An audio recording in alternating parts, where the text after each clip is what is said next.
importante tu compreenderes, claro, a parte química, a parte física e também tudo o que é o diagnóstico. Uma vez que compreendeste isso tudo, é importante também que eu te explique como proceder para fazer as misturas dos produtos de coloração.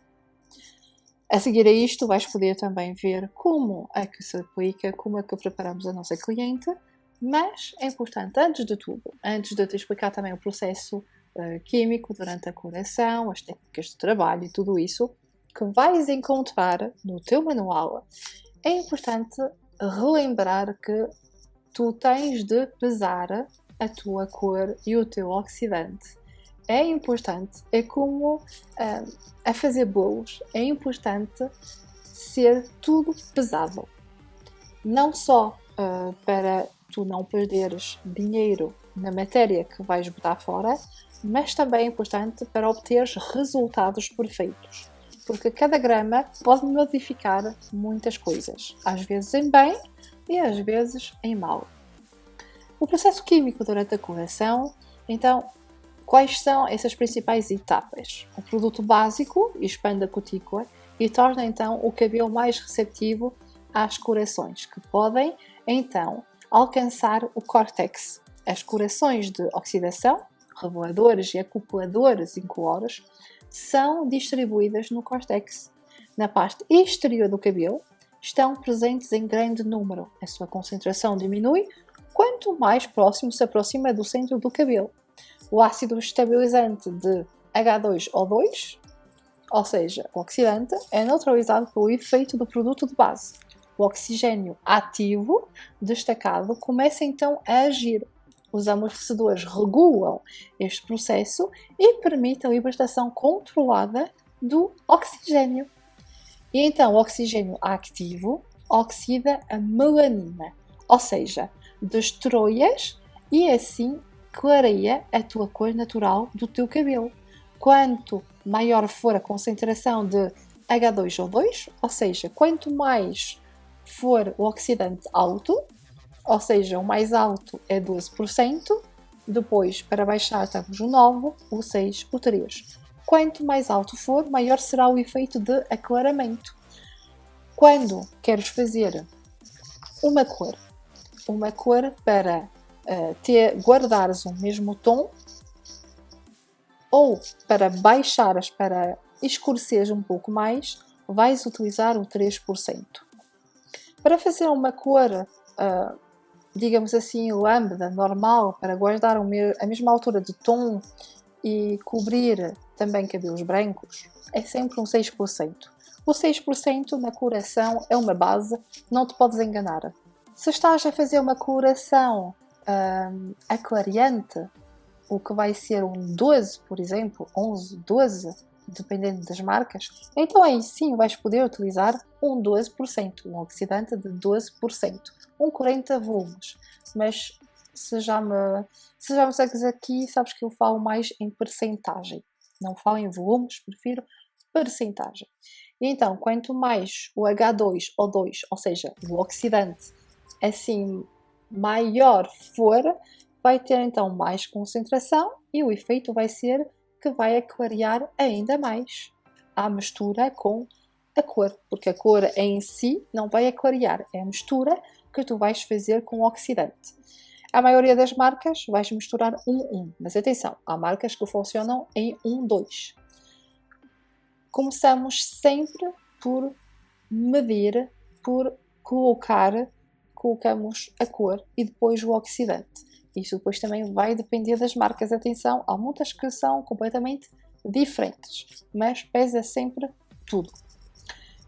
Continuamos. O oxigênio ativo também oxida os reveladores e acopladores incoloros, que se ligam no córtex para formar redes de corantes artificiais.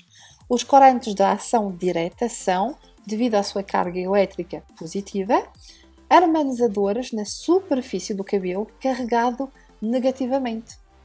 Por isso é que ouves falar de, de carga negativa ou positiva, de íons, com também os teus secadores e tudo isso. É importante que tu saibas que o cabelo está sempre carregado de forma negativa. Então, eles infiltram-se através da cutícula nas partes exteriores do córtex mais rápido, também nas partes porosas, mais lento para as pastas menos porosas. Isso é importante tu compreenderes, mas vai ver o manual, assim tu podes estudar muito bem isso. Depois, nas técnicas de trabalho, é simples. Uma vez que fizeste o teu diagnóstico, sabes a cor que a tua cliente tem e a cor que ela deseja ter, que tu sabes quanta percentagem existe de cabelos brancos, o que é que vais fazer e tudo isso, a mistura é sempre 1:1. Ou seja, se meteres 50 ml ou 50 gramas de cor, vais meter o equivalente de oxidante. E nessa metade da cor, vais poder fazer a mistura que tu quiseres. Caso a cliente não tenha cabelos brancos, é 100% de cor.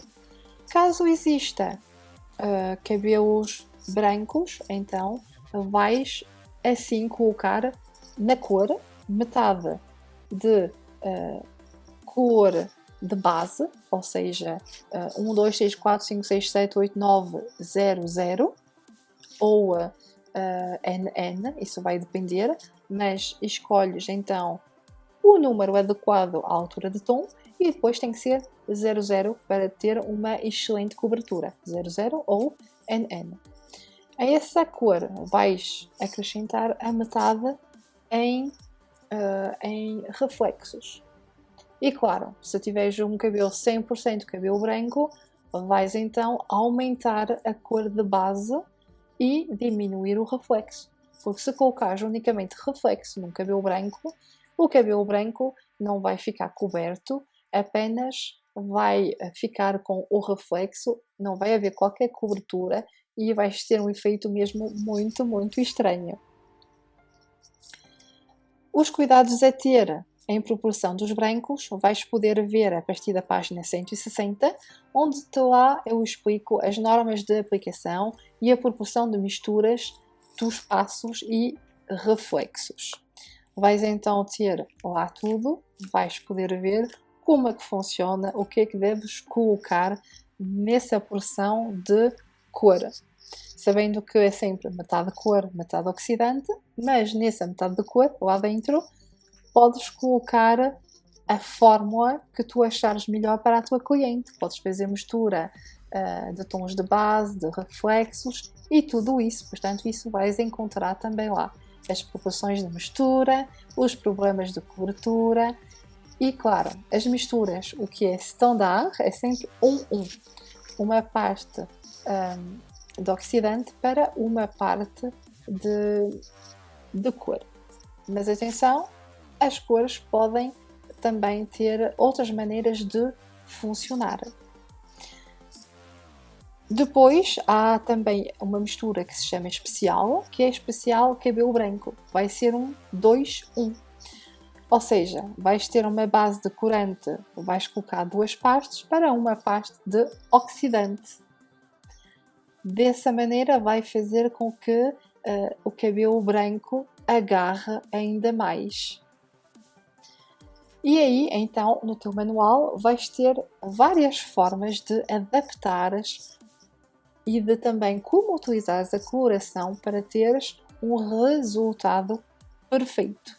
Vais ver tudo isso. Depois, como aplicar esta pasta, esta mistura na tua cliente, vais então poder ver isso nos próximos vídeos, como fazer.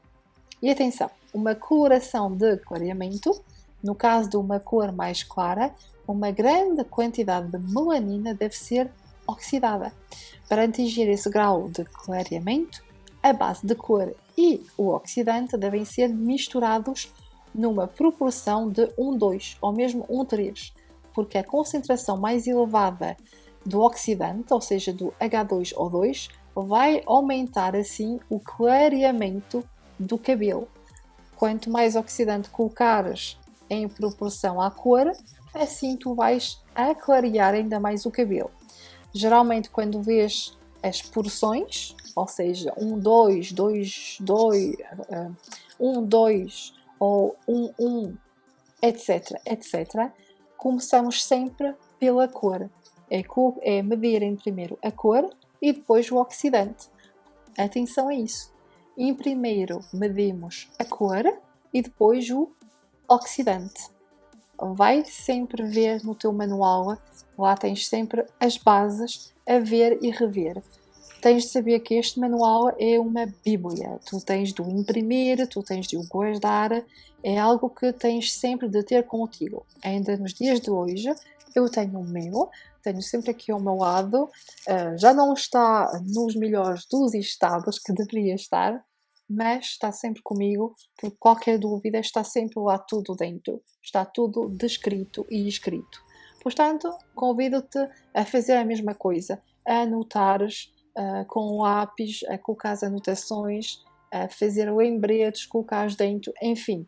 Faz da maneira como achares melhor, mas é mesmo importante de teres o teu manual sempre à disposição.